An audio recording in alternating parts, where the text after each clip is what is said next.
Today we're going to look at how to use the cosine rule in order to help us find angles, and unknown sides in non-right angle triangles. So before we even start, it's super important for us to know how to label a non-right angle triangle.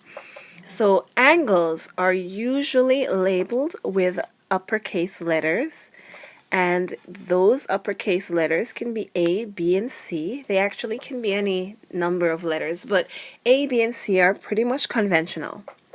Now, if you decide to label clockwise or counterclockwise, that's really up to you. But what really, and truly matters is that if I choose to label this angle, angle A, then I have to look across to the side that angle A does not touch, and our side will be the lowercase a. In the same way, if my angle B is located over here, I have to go across the triangle to the side that angle B does not touch, and my side B will be over here. And the same for C. So now that's how you label a triangle A, B, C. Now, the cosine rule states that A squared equals B squared plus C squared. So far it looks very much like the Pythagorean theorem, but with a little adjustment on the end. 2BC cosine of A.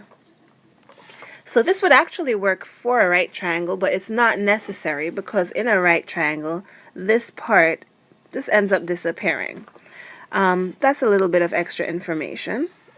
Just know that for you to use a cosine rule, it's really only beneficial if you have a non-right angle triangle.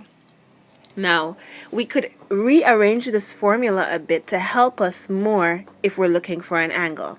So if we're looking for an angle, the version of the cosine rule that we would want to use is that the cosine of our angle A is equal to B squared plus C squared minus A squared over 2BC. Now, those are the formulas, but if we wanted to, for example, if we were looking for B, in this case, if we're looking for side B instead of A, we could just switch it around and say B squared is equal to A squared plus C squared. And of course, switch it here as well. Everywhere you see B, just put A. Everywhere you see A, just put B. So the formula can totally be switched around. In the same way, let's say you were looking for angle C in this case.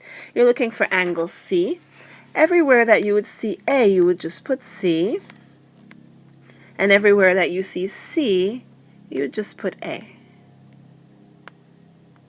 Alright, so if that looks a little bit confusing, don't worry about it. Just use the formulas as given. So again, A squared equals B squared plus C squared minus 2BC, cosine A, where A is the side that you're looking for.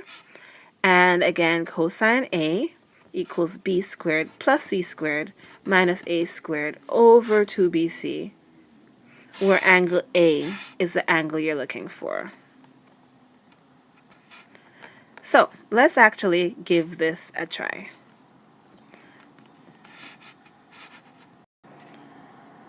So in this example, we have two sides, we have the angle in between, and we're looking for the third side. We can use cosine rule here because we have two sides and the angle in between. Now, if we want to label this triangle in the easiest way possible, if we're going to use the formula A squared equals B squared plus C squared minus 2BC cosine A, what you want to do is you want to label the side that we're looking for A. So if that side is A, then the angle across from it has to also be A.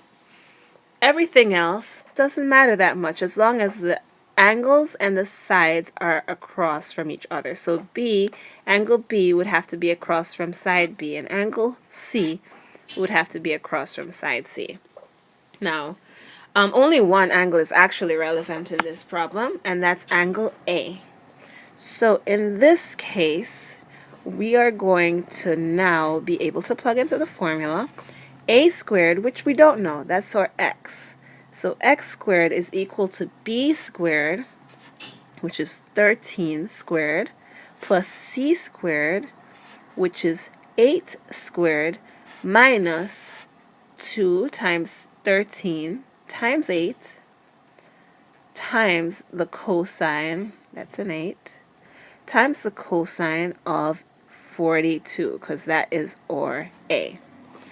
Now, at this point, you may choose to break it into little pieces and find out what 13 squared is and what 8 squared is. However, it actually is slightly easier if you type everything into your calculator in one shot.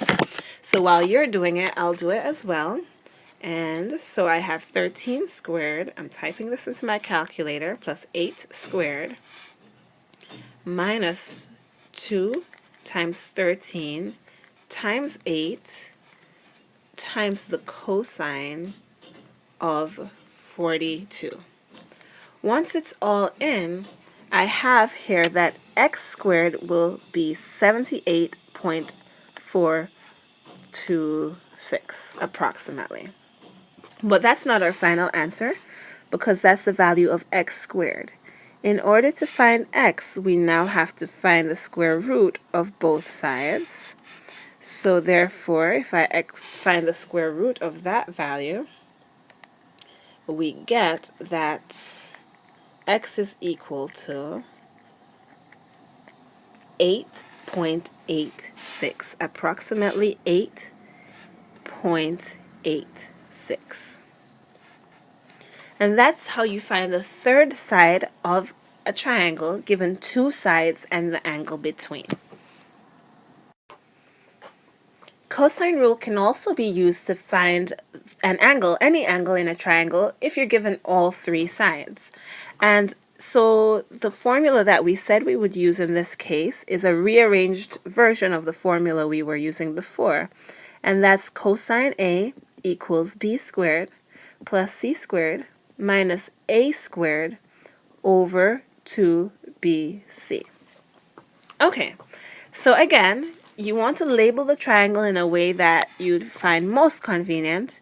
In this case, we're looking for angle A, so we would want to put our A over here because that's the angle that we're trying to find. Again, we want to make sure that our side is across from that angle. So angle A and side A are across from each other. Now, as far as B and C are concerned, we can choose either side to be B and either side to be C. Doesn't really matter as long as our A is correct. Now, we can now plug into the formula. Cosine of the angle, which we do not know, is equal to b squared. In this case, b is 15. So 15 squared plus c squared, which is 11 squared, minus 9 squared over 2 times 15 times 11. Now here's what's super important if you're going to type everything into the calculator in one shot. Please make sure you have told your calculator, make sure you program into your calculator that the entire top is one piece and the entire bottom is another piece. So you want your calculator to correctly follow the order of operations. So now you can go ahead, and let's fix this cosine. We actually know that this is A. We can go ahead and type this into our calculator. Again, remember your parentheses. So we have 15 squared, I'm typing it with you, plus 11 squared, minus 9 squared, and that all goes into one set of parentheses, over, open up your parenthesis, 2 times 15 times 11, and close your parenthesis, and you get that cosine A is equal to 0.80303, a bunch of 03s. Okay, but it's not done at this point because we need to now do the opposite of cosine A in order to isolate A. And the opposite of cosine A is inverse cosine of A. So we're going to do that to both sides so that we can get rid of that cosine there.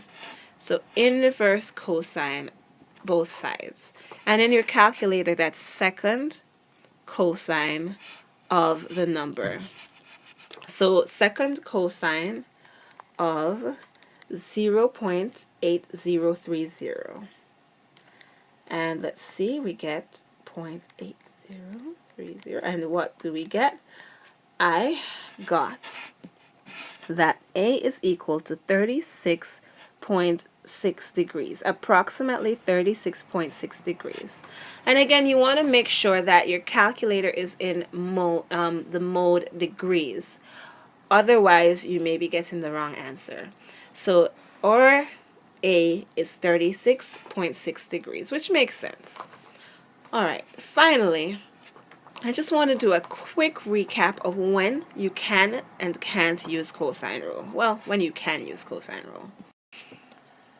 Okay, so here's the quick recap.